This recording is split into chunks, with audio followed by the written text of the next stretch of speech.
వక్రతుండమహాకాయ సూర్యకోటి సమప్రభ నిర్విఘ్నం కురు మే దేవ సర్వకార్యేషు సర్వదా గురుబ్రహ్మా గురుర్విష్ణు గురుర్దేవో మహేశ్వరః గురుః సాక్షాత్ పరబ్రహ్మ తస్మై శ్రీ గురవే నమః. శరదా శరదాంభోజ వదనా వదనాంబుజే సర్వదా సర్వదాస్మాకం సన్నిధిః సన్నిధిం క్రియాత్. ఓం గం గణపతయే నమః. సద్గురవే నమః. శ్రీ మహాసరస్వత్యై నమః. శ్రీ సీతారామ లక్ష్మణ భరత శత్రుఘ్న సహిత హనుమతే నమః. మనము సంపూర్ణ హనుమత్ చరిత్రము అనేటువంటి మన యొక్క శ్రీ సాయి ఆధ్యాత్మిక గ్రంథ పారాయణ గ్రూప్ లో సంకల్పించుకున్నటువంటి 24వ గ్రంథం కదా అమ్మ. అయితే ఈ పరంగా నిన్న మనం గ్రంథానికి సంబంధించినటువంటి వివరాలు అంటే ఇది ఏమని చెప్పుకున్నాము, తిమ్మనాచార్యుల వారు రచించినటువంటి సమీర కుమార విజయం అనేటువంటి పద్యకావ్యం. ఆ పద్యకావ్యాన్ని గద్య కావ్యంలోకి అనువదించినటువంటి వారు శ్రీ విశ్వనాథం సత్యనారాయణమూర్తి గారు. అయితే ఈ గ్రంథ ప్రచురణ రామకృష్ణ మఠం వారి ద్వారా అయింది అని చెప్పి కూడా చెప్పుకున్నాం. అనువాద గ్రంథం అంటే మళ్ళీ మక్కీకి మక్కి అట్లాగే ఉంటుందని కాదు, ఎన్నెన్నో అమూల్యమైనటువంటి అంశాలు ఇందులో పొందుపరచబడి ఉన్నాయి అని కూడా మనం చెప్పుకున్నాం. నిన్నటి ఆడియో పరంగా మనం ఇదంతా హనుమత్ కటాక్షం అనేటువంటి అంశం కొంచెం చెప్పుకున్నాం కదమ్మా. ఆ అంశంలో రాముల వారు లక్ష్మణునితో ఈ హనుమంతుని గురించి ఏమంటారు అంటే, హనుమ యొక్క మాటల తీరు విన్నావు కదా, 4 వేదాలు నవ వ్యాకరణాలు అధ్యయనం చేసిన వారు తప్ప ఇట్లా మాట్లాడలేరు అని చెప్పి, తర్వాత ముఖ లక్షణాలు, శరీర అవయవాలు ఇవన్నీ వాటిల రీత్యా కూడా అంటే మనిషి నుంచుని మాట్లాడేటువంటి విధానం రీత్యా అతనిలోని జ్ఞానం కూడా సుస్పష్టంగా ఎట్లా అర్థమవుతుంది ఎదురుకుండా మనిషి మాట్లాడుతూ ఉంటే అనేది కూడా రాముల వారు చెప్పినటువంటి విషయం మనం చదువుకున్నాం. అయితే ఆ రీత్యా కొంచెం మరింత వివరంగా కూడా మనం సుందరకాండ మన తాత్విక విశ్లేషణలో చెప్పుకున్నట్లు నాకు జ్ఞాపకం అమ్మా. అది ఒకసారి మీకందరికీ కూడా గుర్తు చేద్దాము అని చెప్పి మరలా ఈ అంశం ఇక్కడ ప్రస్తావిస్తున్నాను. ఏమిటంటే, నాన్ ఋగ్వేద వినీతస్య నా యజుర్వేద ధారిణః నా సామవేద విదుషః శక్యమేవం ప్రభాషితం అని చెప్పి వేదాల గురించి చెప్పారు. వేదాల గురించి చెప్పడంలో గల దానిలో అర్థం ఏమిటి అంటే, ఋగ్వేదమేమో స్వర ప్రధానమైనది. అట్లాంటి ఋగ్వేదానికి చిత్త చాంచల్యం అనేది పనికిరాదు. అసలు మనోనిశ్చలత అవసరం. ఋగ్వేదాన్ని అధ్యయనం చేయాలి అంటే మనోనిశ్చలత చాలా అవసరం అన్నమాట. గురుముఖత అధ్యయనం చేస్తే తప్ప అది పట్టుపడదు, అంత ముఖ్యమైనది. తర్వాత స్వర ప్రధానమైనది కూడా అని చెప్పి చెప్పారు. యజుర్వేదానికేమో పదజాలాలను మరల తిరిగి రావడం జరుగుతుంది. యజుర్వేదంలో అంటే ఒకే విధమైన పదజాలాలు మరల తిరిగి రిపీట్ అవుతూ ఉంటాయన్నమాట. అయితే దానిలో కనుక ధారణ లోపించిందా అంటే చాలా పట్టు తగ్గిపోతుంది కదా ఆ పదాలకి. అలా పట్టు సడలకుండా చెప్పిన పదమే వాడిన పదమే వాడుతున్నప్పటికీ కూడా వినేవారికి ఇంకా శ్రద్ధ కలిగేటట్లుగా ఎవరు చేయగలరు అంటే యజుర్వేదాధ్యయనం చేసిన వారే చేయగలరు అన్నట్లుగా. సామవేదానికి వచ్చేటప్పటికి దానిలో రాగ తాళ లయ స్వర జ్ఞానములు అత్యంత ఆవశ్యకాలు. అంటే ఈ మారుతి ఋగ్ యజు సామ ఈ విధంగా 3 వేదాలను కూడా అధ్యయనం చేసిన వాడన్నమాట. ఋగ్వేద వినీతుడు, యజుర్వేద ధారి, సామవేద విదుడు, వేదాంగ పారంగతుడు అని చెప్పారు ఆ విధంగా ఆ శ్లోకంలో.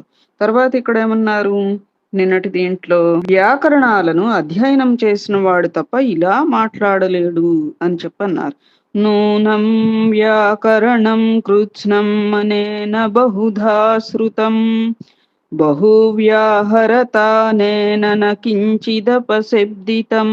ముఖ లక్షణాలు, శరీర అవయవాలు, శరీర సౌష్ఠవం, కంఠస్వరం, వాక్కు ఇవన్నీ కూడా సాముద్రిక శాస్త్ర లక్షణాలకు సరిపోయినట్లుగానే ఉన్నాయి అని ఎందుకు చెప్పారు? నముఖే నేత్రయోర్వాపి లలాటే చ భ్రువోస్తథా అన్వేష్వపి చ గాత్రేషు దోషః సంవిదతః క్వచిత్ అని చెప్పి. ఎందుకని అంటే ఇంతసేపు మాట్లాడిన మాటలలో కూడా ఒక్క అపశబ్దం కూడా దొరలలేదు అంటే అక్కడ వ్యాకరణం నేర్చిన వారికి మాత్రమే అది సాధ్యమవుతుంది అని వ్యాకరణ పాండిత్యం రీత్యా రాములు వారు చెప్పారు. తర్వాత ఏమన్నారు? మాట్లాడేటప్పుడు ముఖ్యంగా ముఖంలో రకరకాల వికారాలు కలుగుతూ ఉంటాయి ఒక్కొక్కళ్ళు మాట్లాడుతూ ఉంటాయి. తర్వాత కనులు చికిలించి మాట్లాడటం, లేదు కనుబొమ్మలు ముడేసి మాట్లాడటం, ఇట్లా లేదనంటే ఏమిటో రకరకాల వికృతి చేష్టలు. సరే, ఇవన్నీ కూడా ఇప్పటి రోజుల్లోకి తీసుకుంటే అసలు అచ్చు గుద్దినట్టు పరమ వికార లక్షణాలన్నీ కూడా మాట్లాడే వాళ్ళలో కనపడటం 100కి చాలా శాతమే చెప్పుకోవచ్చు కదా మనం. ఏమ్మా? అట్లా అవన్నీ కూడా మునుపు చెప్పింది ఏమిటంటే ఏవైతే పరమ అనర్థం, పరమ వికార లక్షణాలు అని అన్నారో అవన్నీ నేటి ఫ్యాషన్ గా మనలో ఎక్కువ మంది తీసుకోవటం, ఫాలో అవ్వటం, ఎంకరేజ్ చేయటం కూడా జరుగుతూ ఉంది అని అంటే అతిశయోక్తి కాదు. అట్లా ఇక్కడ ఏమిటి అంటే ఆ ముఖంలో గాని కనుబొమ్మలు, లలాటం, నుదురు మీద గాని ఇట్లా నుదురు ఇట్లా పైకి ఎక్కుపెట్టి మాట్లాడుతూ ఉండటం, లేదు ఎటో చూస్తూ మనుషులం ఇక్కడుంటే ఇంకోవైపు చూస్తూ మాట్లాడటం, అక్కర్లేని చోట నవ్వు, రావాల్సిన చోట నవ్వు రాదు. ఏ అట్లా రకరకాల వికార చేష్టలు కూడా ఏవైతే ఉంటాయో అవి ఏవీ లేకుండా ముఖము, కనుబొమలు, లలాటము మొదలైన అవయవాలలో ఏ విధమైన వికారము కానరాదు. అంటే శాస్త్రం విధించిన పాఠకాధములు 6. అదే ఇప్పుడు మనం ఇందాక చెప్పుకోలా, రకరకాల హావభావాలు, వికార చేష్టలు చేస్తూ ఉంటారు. నుంచున్న చోట నుంచుని మాట్లాడే వాళ్ళు ఎంతమంది అమ్మా? మన తల తిరిగిపోతుందన్నమాట వాళ్ళు మాట్లాడుతూ ఉంటే. కొంతమంది అసలు ఆ హావభావ ప్రదర్శనలు అటుంచి మనుషులు అలల్లాడిపోతూ మాట్లాడుతూ ఉంటారు. ఎందుకంటే వాళ్ళ మైండ్ స్టెబిలిటీ ఏ రేంజ్ లో ఉందనేది వాళ్ళు నుంచుని మాట్లాడటంలోనే మనకు తెలిసిపోతుంది. కదిలిపోతూ ఉంటారు. ఇక్కడ మొదలెట్టిన వాళ్ళు పాపం గేట్ దాటిపోయి ఉంటారు సెంటెన్స్ పూర్తయ్యేటప్పటికి. ఎందుకంటే అదంతా వాళ్ళు పెట్టుకున్నది ఏమిటి అంటే యాక్టివ్నెస్ అనే పదం పెట్టుకుంటారు కొంతమంది కదా. అవన్నీ కూడా చాలా అనర్థ హేతువులు. అది ఏమిటి అంటే అట్లా ఇక్కడ చూడు, శాస్త్రం విధించినటువంటి పాఠకాధములు 6. వారెవరుట అంటే కూని రాగాలు తీసేవాడు, సంగీతంలో చెప్పేవాడు. మాటని మాటగా చెప్పాలి, పాటని పాటగా చెప్పాలి. మాటలో తెచ్చి పాట కలిపితే ఎట్లా? తల ఆడిస్తూ చెప్పేవాడు, అది తలకాయలలాడిపోతూ ఉంటుంది. రాసిన దానిని చూస్తూ చదివేవాడు అంటే తన స్వంత పరిజ్ఞానం అనేది కొంచెమైనా జోడించకుండా ఇహ ఉన్నది చదువుకుపోతూ ఉంటే ఇంకేమిటి పాండిత్యం. ఇంకా తర్వాత శబ్ద జ్ఞానం, అర్ధ జ్ఞానం లేనివాడు, కీచు గొంతు గలవాడు. వీళ్ళని ఏమన్నారుట? పాఠకాధములు 6 అని చెప్పి శాస్త్రం చెప్పింది. ఈ లక్షణాలు ఏవీ కూడా, ఈ వికార భావాలు ఏవీ కూడా ఈ ఆంజనేయునిలో మచ్చుకకైనా లేవు. అంతటి పాండిత్యం కలవాడు అని చెప్తూనే ఇంకొక మాట అంటారు రాముడు. ఏమిటి అంటే ఇంతటి సుగుణ సంపద, ఇంతటి మహా పాండిత్యం కలిగినటువంటి ఈ హనుమంతునితో నీవు సంభాషించేటప్పుడు జాగరూకుడివై సంభాషించు అని చెప్పి కూడా అన్నారుట లక్ష్మణుని. ఎవరు? రాములు వారు. అట్లా ఆ రీతిగా మనం చెప్పుకున్నటువంటి అంశాలు మీకు జ్ఞాపకం వచ్చే ఉంటాయి నిన్న ఇది చదివినప్పుడు. కాకపోతే మరొకసారి గుర్తు చేద్దామని చెప్పానమ్మా. అది నేటి నుంచి మనం చక్కగా కథా ప్రారంభంలోకి వెళదాం. పారాయణ ఆరంభించుకుందామా అమ్మా? ఈ యొక్క గ్రంథంలో 7 అధ్యాయాలు ఉన్నాయమ్మా. చూద్దాము. మనం రోజుకి ఒక 7-8 పేజీలు కథాంశాలను బట్టించి 10 పేజీల లోపు వరకు చెప్పుకోవడానికి ప్రయత్నం చేద్దాము. 21 రోజులకి పూర్తవుతుందా లేదు, నెల రోజులకి అంటే మనం ఆదివారాలు సెలవు తీసుకుంటూ ఉంటాం కదా గ్రూప్ లో, అందుకని నెల రోజులకి పూర్తవుతుందా అనేది చూద్దాం. ఎంతవరకు అయితే అంతవరకు భగవత్ కృప. ఓం శ్రీ మహాగణాధిపతయే నమః. సంపూర్ణ హనుమత్ చరిత్రం ప్రథమోధ్యాయ ప్రారంభం. శుక్లాంబరధరం విష్ణుం శశివర్ణం చతుర్భుజం ప్రసన్నవదనం ధ్యాయేత్ సర్వవిఘ్నోపశాంతయే. అగజానన పద్మార్కం గజాననమహర్నిశం అనేకదంతం భక్తానాం ఏకదంతముపాస్మహే.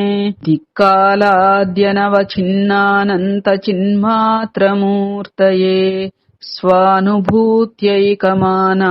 నమః శాంతాయ తేజసే.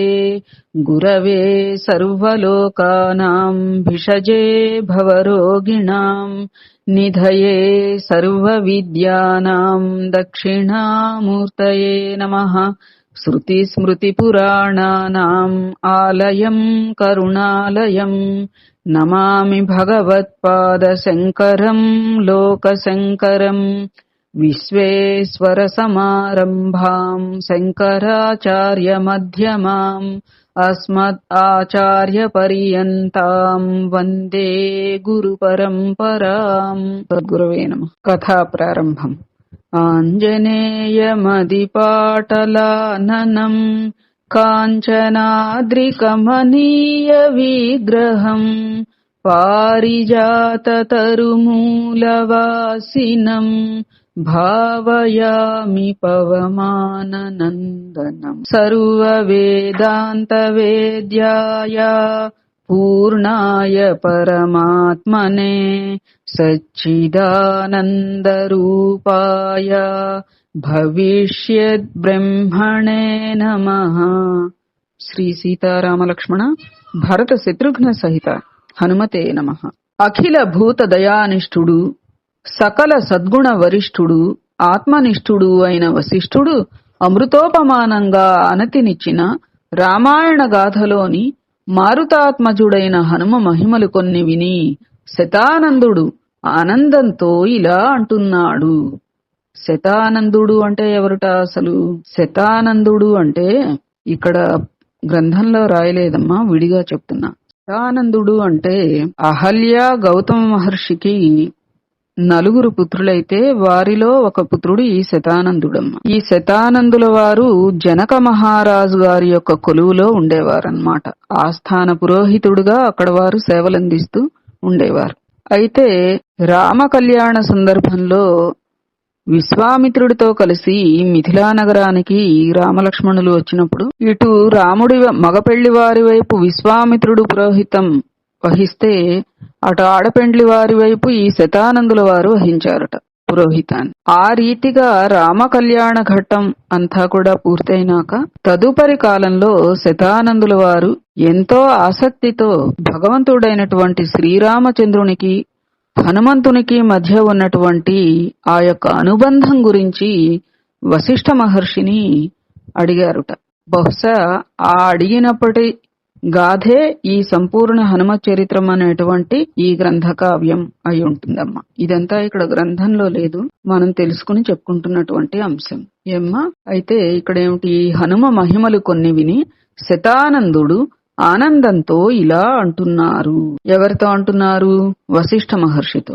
యతిమూర్ధన్య, లోకకంటకుడైన రావణుని సంహరించిన రామభూపాలుని చరిత్ర మీరు తేటతెల్లంగా చెప్పగా తేనె సోనలు కురిసినట్లు వీనుల విందుగా విన్నాను. అందు మారుతాత్మజుడైన హనుమ మహాత్మ్యాన్ని కొంత వినిపించినారు. అతని చరిత్ర చాలా ఆశ్చర్యం కలిగించేదిగా ఉంది. అద్భుతావహమైన అతని సంపూర్ణ ప్రభావాన్ని ఆనుపూర్వకంగా చెప్పవలసినదిగా మిమ్ములను ప్రార్థిస్తున్నాను అని శతానందుడు వేడగా ఇక్ష్వాకు వంశ పురోహితుడైనటువంటి వశిష్ఠుడు ప్రీతితో ఇలా అన్నాడు. అంశమేమిటి అంటే అమ్మా, అయోధ్యానగర వర్ణన, శ్రీరాముని కొలువుకూటం. నాయనా శతానంద, తొలినాళ్ల నుండి ధనధాన్య సమృద్ధి గల కోసల దేశ పాలకులైన ఇక్ష్వాకు వంశ రాజధానిగా అలరారుతున్న అయోధ్య పట్టణాన్ని గూర్చి ముందుగా నీకు చెబుతాను వినుము. మోక్షదాయకమైన సప్తపురులలోనూ అది ఒకటయ్యా. అక్కడి మేడలు మంచి ముత్యాలతో అలంకరింపబడి పగలే వెన్నెల అన్నట్లుగాను, ఇంద్రనీలమణి ప్రభలతో పగలే చీకట్లుగాను, సోణమణి కాంతులతో సాంధ్యరాగ శ్రీలతోనూ వింతగొల్పుతూ ఉంటాయి.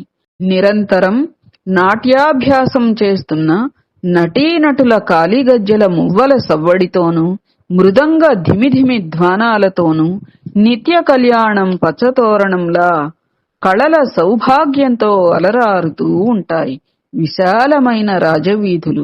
చతుష్పథాలలో కేళా కుళులు, పుండరీక శోభితమైన సరస్సులు, ఎన్నో ఉపవనాలతో ఆ పట్టణం శోభాయమానంగా ఉంటుంది.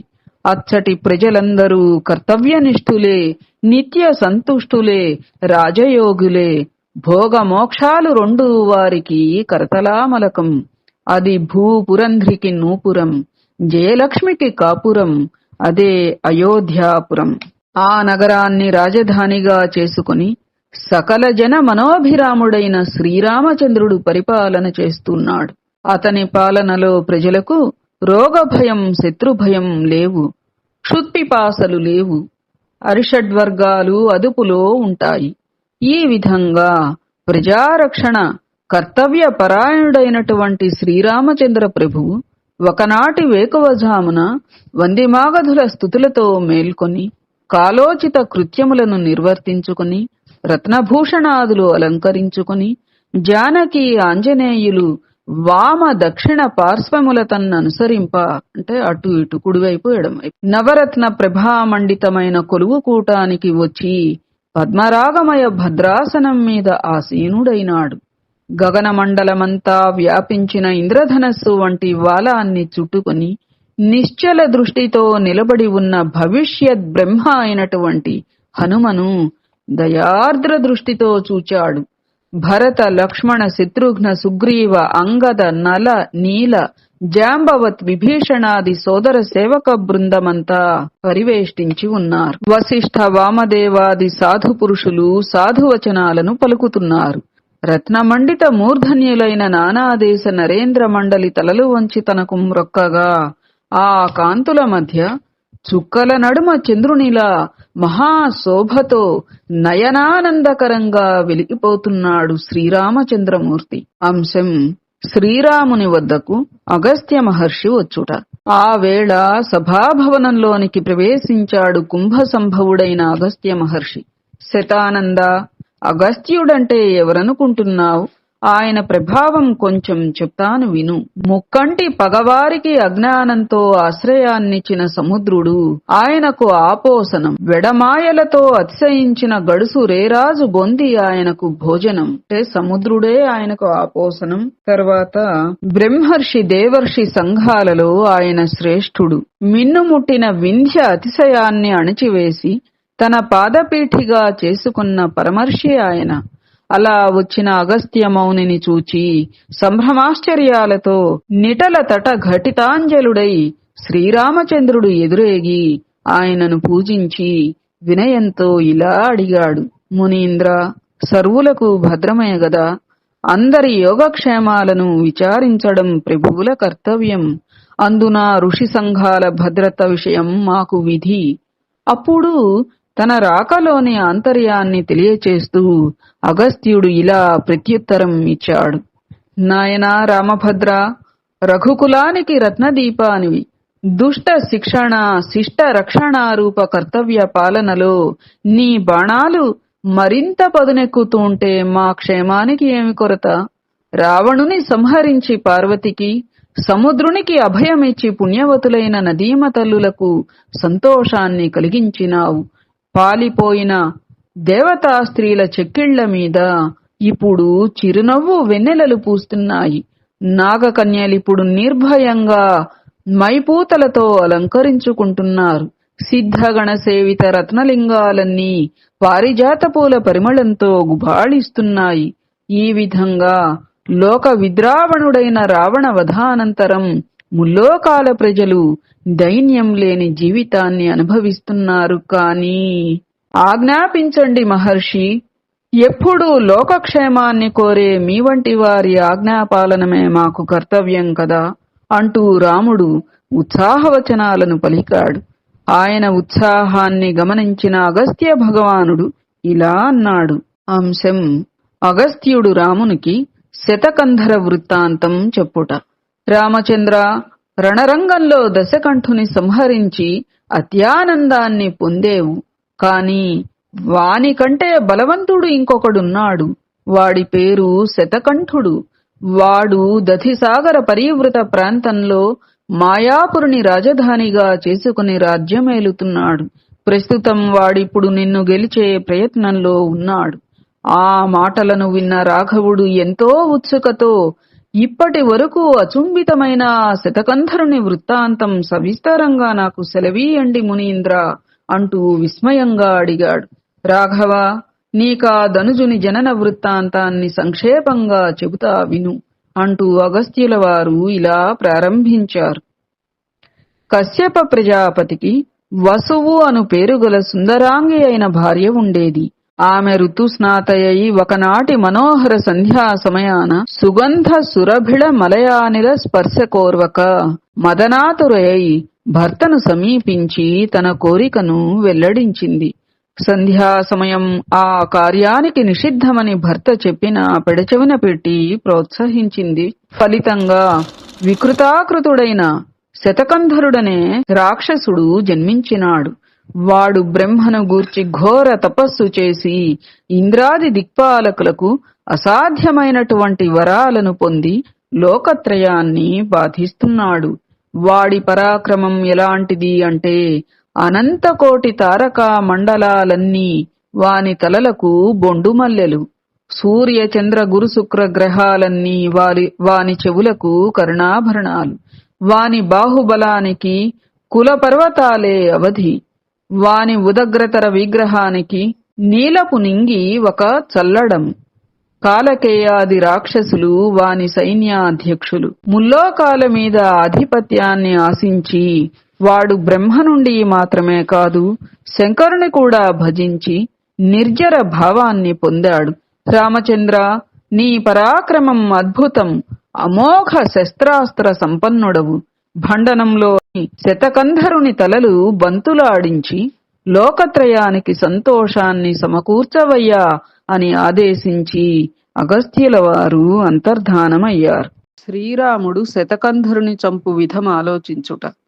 భగవాన్ అగస్త్యుల వారులా ఆజ్ఞాపించి అంతర్ధానమైనాక రామచంద్రుడు తన ముగ్గురు తమ్ములతోనూ ఇలా ఆలోచన చేశాడు.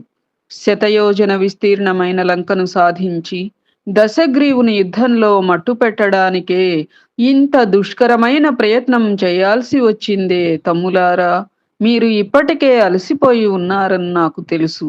రావణ సంహారం కంటే ఇది కడు దుష్కరమైన కార్యంగా నాకు తోస్తూ ఉన్నది. దీనికి ఉపాయమేది?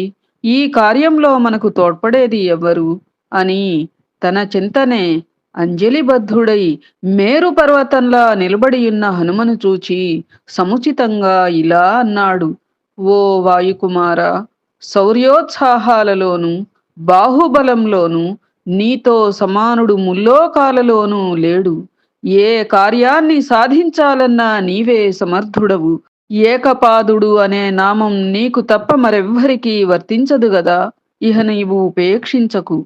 రాముని పలుకులు విన్న హనుమ ఎంతో భయభక్తులతో, రామా, కృపావనరాసులైన మీకీ వనరాసులొక లెక్క. మీరు మీ సహోదరులతోనూ సైన్యంతోనూ నా భుజపీఠినెక్కి ఆ దీవికి పోయి శతకంధరుని వధించండి అన్నాడు. ఆ మాటలు విన్న రాముడు, హనుమా, ఈ మగటిమి నీకుగాక మరెవరికి ఉంది అని ఆప్యాయంగా ఆలింగనం చేసుకున్నాడు. ఆ దృశ్యాన్ని చూచిన జానకి సంభ్రమాద్భుత రసాయత్త చిత్తంతో, నాథ, శ్రీకరుడు సర్వబుధ సేవితుడు అయిన ఈ కపిముఖ్యుణ్ణి మీరు ఏకపాత రుద్రాకృతుడని అన్నారు గదా. ఆ రుద్రుడు ఈ కపివేషాన్ని ఎందుకు ధరించవలసి వచ్చినది? నాకు ఆ కథ సవిస్తరంగా సెలవీయండి, వినాలని చాలా కుతూహలంగా ఉన్నది అని కోరింది. అప్పుడు రామభద్రుడు త్రిభువన పావని అయిన సీతాదేవికి పావని యొక్క పావన చరిత్రను ఇలా చెప్పడం ప్రారంభించాడు. ఏకపాద రుద్రావతరణ కథ. జనకనందిని విను.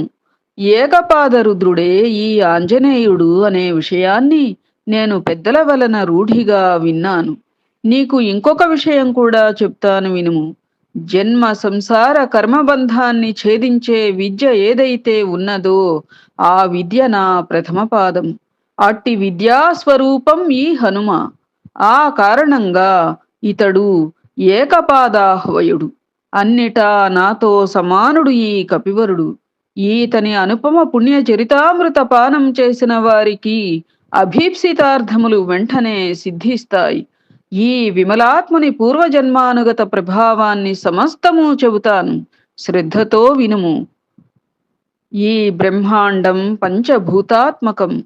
దానికి ఆవరణగా జలతత్వ, అగ్నితత్వ, వాయుతత్వ, గగనతత్వ, అహంకారతత్వ, మహత్తత్వములు ఒకదానికంటే మరి ఒకటి దశ గుణాధికములై ఉన్నాయి. దానికి ఆవల శుద్ధ సత్వాఖండ తేజో విరాజమానంగా ఒక పద్మజాండం ఉంది. అక్కడి జీవులకు అరిషడ్వర్గాదులు లేవు. వాటి స్వరూపాన్ని వర్ణించటం కుదరదు.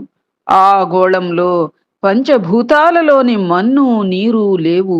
ఆకాశం, వాయువు, అగ్ని ఈ మూడు కలిసి జ్వలిస్తూ ఉంటాయి. అచటి జీవులకు ఆకలి దప్పికలుండవు. నడక వాయుగతి. వారు ఇచ్ఛారూపులు. అణిమాద్యష్ట సిద్ధులు వారికి కరతలామలకం. వారి తలపులకు చలనం లేదు. బ్రధ్న అనే పేరుగల బ్రహ్మ సృష్టి అది. అది రుద్రుని తావు కనుక అక్కడ మన్మధుని ప్రతాపం చెల్లదు. జరామరణాదులు దరిచేరవు. అక్కడ కాలము, కర్మ రెండూ లేవు. 32 అర్బుదముల సంఖ్య రుద్రులు తన్ననుసరించగా ఏకపాద రుద్రుడు జ్ఞానశక్తితో కూడి సానందుడై ఆ అజాండాన్ని పాలన చేస్తూ ఉంటాడు. అతని మహత్వాన్ని ఊహించడం అసాధ్యం. మహావాయు సంచలిత పావకాద్భుత కీలికా మాలికలు అతనికి కేళిడోళికలు. మహదహంకారాది భూమికలు కేళి విహార భూములు. ప్రాకృత మాయావకుంఠనాన్ని తొలగించుకుంటే లభించే నిర్వాణ కన్యకా పాణిగ్రహణం అక్కడ నిత్య కళ్యాణం. తత్వమసి ఇత్యాది శృతివాక్య లక్ష్యార్థమే ఆ జ్ఞానస్వరూపుడైన రుద్రుడు. ఒకనాడు ఆ ఏకపాద రుద్రుడు దివ్య తేజోమయాసనం మీద పరమాద్భుత దివ్య ప్రభలతో ఆసీనుడైనాడు. అభయదాన నిదాన శుభగుణాధీన మాం రక్ష రక్ష అంటూ బ్రధ్నుడు ప్రార్థనలు చేస్తున్నాడు. ఇచ్ఛా జ్ఞాన క్రియా శక్తులు భక్తితో చామరములు వీస్తున్నాయి. శాంతి, దాంతి, విరక్తి, సత్వాది గుణాలు సాకారులై చేరి సేవిస్తున్నారు. అణిమాద్యష్ట సిద్ధులు సాహో నినాదాలు చేస్తున్నాయి. మహారుద్ర గణం పరివేష్టించి ఉంది. దేవి సీత, వింటున్నావా? అలా రుద్రుడు అఖండ తేజో విరాజమానంగా కొలువుండి సర్వ పరిపూర్ణుడైన నన్ను సత్తామాతృని నిష్కళ రూపంలో తన మనస్సులో ధ్యానించాడు. నేనతనికి సగుణ రూపంలో సాక్షాత్కరించాను. అలా ఎట్ట ఎదుట నవ్య వనమాలికా వక్షుడనై సాక్షాత్కరించిన నా దివ్యమంగళ విగ్రహాన్ని చూచి ఏకపాద రుద్రుడు సంచలించి ఇలా తలపోశాడు. ఈ విగ్రహం నేత్రపర్వంగా ఉంది. మదికి దురవగాహంగానూ ఉన్నది. ముందెన్నడూ ఇట్టి రూపునే చూచినది కాదు. సమాధిలో ఈ సగుణ సాక్షాత్కారం ఏమిటి? నా సమాధి నిష్ఠ చెదిరిపోలేదు గదా? కాదు కాదు. నా జ్ఞాన సముపార్జన లక్ష్యమైన తత్వమే ఇలా సగుణంగా దర్శనమిచ్చింది అని మనస్సులో ఆనందించి మత్పరాయణుడై ముప్పిరిగొన్న భక్తి అనురాగ సంభ్రమాలతో తన పరిసరాలను, శరీరాన్ని, సర్వాన్ని మరచి ఉప్పరమున తోచిన నా ఒప్పిదమైన జగదాశ్చర్యకర దివ్య స్వరూపాన్ని చేరుకోవాలనే తపనతో గగనానికి ఉద్గమించాడు రుద్రుడు. రుద్రుని యొక్క సంచరణానికి సభంతా సంచలించింది. రుద్రలోకం అంతా తలడిల్లిపోయింది. ఎవరికి వారే పలు విధాల తలపోతలతో తలమునకలై సంశయాస్పదులైనారు. ఈ మహాత్ముడు ఏ కారణంగా ఎక్కడికి గమిస్తున్నాడో అని కొందరు ఆలోచనలో పడ్డారు. ధ్యాన కాలంలో ఏ విశేషం తోచిందో అని కొందరు ఊహింపసాగారు. తెలుసుకొనడానికి మనం ఎంతటి వారం అని కొందరు తమ అశక్తతను వెల్లడించారు. తన భక్తుల హృదయాలను శోధిస్తున్నాడేమో అని కొందరు అనుమానించారు.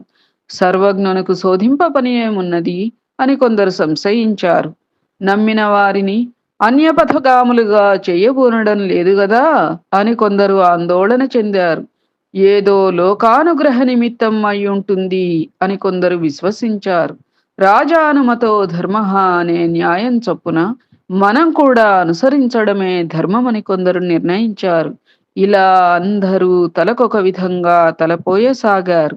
అలా తలపోస్తూ రక్ష రక్ష అంటూ కొంత దవ్వనుసరించి ఆపై రుద్రుడు దృగ్గోచరం కాకపోయేసరికి విన్ననైన వదములతో అన్యచింతన లేని చిత్తంతో అతనినే ధ్యానించి పునరావృత్తి రహితమైన పరమపదాన్ని పొందారు వారు. జ్ఞాన క్రియాశక్తులు సద్గుణైశ్వర్యాదులు సూర్యుని వెంట వెలుగులా రుద్రుని అనుసరించాయి.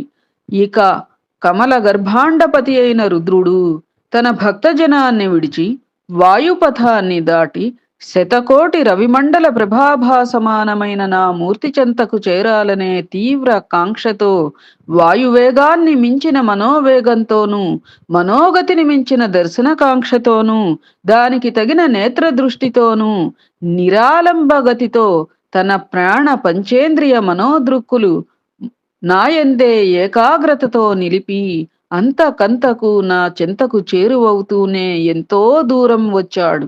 జానకి ఆ వెంట ఆ ఏకపాద రుద్ర అవతారం ఒక్కొక్క మెట్టే అవతరణం చేస్తూ భూమికి అవతరించిన క్రమం చెబుతాను వినుము.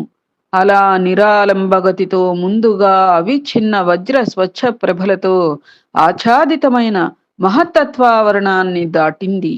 ఇంద్రనీల కాంతులకు ఆలవాలమైన అహంకార తత్వాన్ని గడిచింది. అనంత పథానికి అవకాశమైన ఆకాశతత్వాన్ని అధిగమించింది. అడ్డగించడానికి వీలులేని నినాదంతో ఘోరారావ సంకులమైన సమీరతత్వాన్ని మీరింది.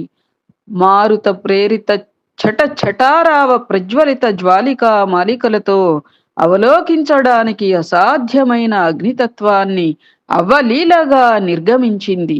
అభంగ రంగతుంగ తరంగ మాలికా డోలికారావ భీషణ ఘోషణలతో సంక్షోభించు జలతత్వాన్ని తరించింది. ఆ వెనుక కాంచన ప్రభాభాసమానమైన అజాండా కుహరాంతర్గత మార్గంలోనికి ప్రవేశించింది. అలా నా వెనుకనే నన్నే అనుసరిస్తూ వస్తున్న అతని అఖండ తేజోమండలాన్ని తేరి చూడలేక లోకాలన్నీ బ్రహ్మనాశ్రయించి ఇలా మొరపెట్టుకున్నాయి.